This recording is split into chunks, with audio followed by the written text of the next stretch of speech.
Hello guys, last episode में हमने देखा था चैन शाओची के साथ मिसबिहेव करने की कोशिश कर रहा था, पर तभी बीच में वैंग आ जाता है।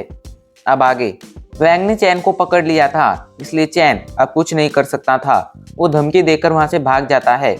इधर वैंग शाओची के पास आता है। शाओची को चोट लगी थी। वैंग उसकी मदद करने की कोशिश करता है और उससे कहता है, क्या मैं तुम्हें तुम्हारे घर तक छोड़ दूं?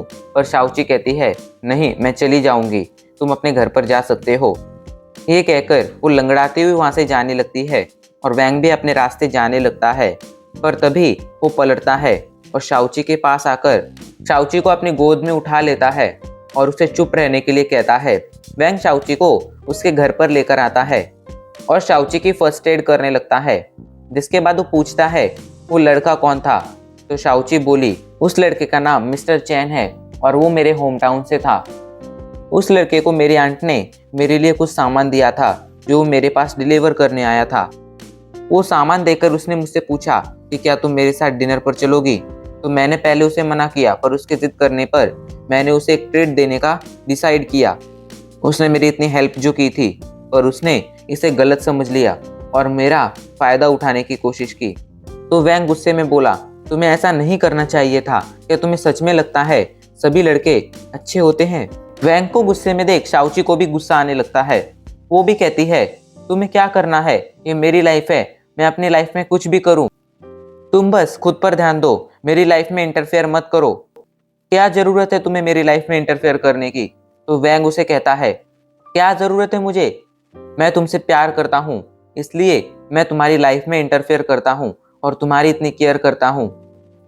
तो शाओची बोली, मैंने पहले ही तुम्हारे प्रपोजल को रिजेक्ट कर दिया था। तो वैंग भी बोला, हाँ तुमने कर दिया था, पर मैंने तो नहीं किया था ना। मैं अभी भी तुमसे प्यार करता हूँ। तो शाओची रोते हुए बोली, वैंग मेरा पीछा छोड़ दो। क्यों तुम मेरे लिए अपने आप को नुकसान पहुंचा रहे हो?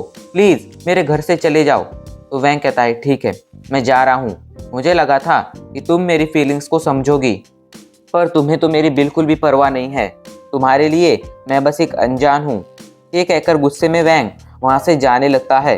तभी शाओची उसका हाथ पकड़कर उसे रोकती है और कहती है, यहाँ बैठो, मुझे तुम्हें कुछ बताना है। वैंग जाकर बैठ जाता है। शाओची उसे बताना शुरू करती है, मैं रिलेशनशिप में इसलिए नहीं आती हूँ क्योंकि जब मैं आखिरी बार रिलेशनशिप में आई थी तब मुझे जो धोखा मिला था मैं उसे अभी तक नहीं भुला पाई हूँ। मैं ऐसी लड़की नहीं हूँ जो एक रिलेशनशिप को कुछ दिनों तक चलाऊं और उसके बाद अगर वो लड़का आकर कहे कि मुझे तुम्हारे साथ ब्रेकअप करना है, मैं बस तुम्हारा यूज कर रहा था, तो मैं उसको दोष नहीं देती हूँ, मैं अपने आप को दोष देती हूँ कि शायद मैंने ही कुछ गलत किया होगा। मुझे खुद रिग्रेट होने लगता है और ये रिग्रेट कई सालों तक मेरा पीछा नहीं छोड़ता है, इसलिए अब मुझे रिलेशनशिप में आने से डर लगने लगा है।